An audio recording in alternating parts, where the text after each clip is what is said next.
کسی نے بھی آج تک اس بات کی تائید نہیں کی کہ مرزا پلمبر مسلک اہل تشیع سے ہے یا مسلک غیر مکلف سے ہے یا مسلک دیوبند سے ہے یا مسلک بریلوی سے ہے۔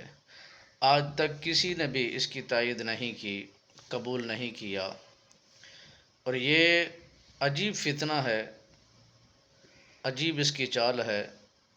نہ امام اعظم ابو حنیفہ سرکار کو یہ مانتا ہے، نہ امام شافعی کا پیروکار ہے، نہ امام مالک کا پیروکار ہے، نہ امام احمد بن حنبل سرکار کا پیروکار ہے۔ یہ فتنہ عجیب تاثر رکھتا ہے، عجیب سوچ رکھتا ہے، عجیب کیفیت کی طرف لوگوں کو میل کر کے، لوگوں کو ذہن سازی کر کے لے جا رہا ہے۔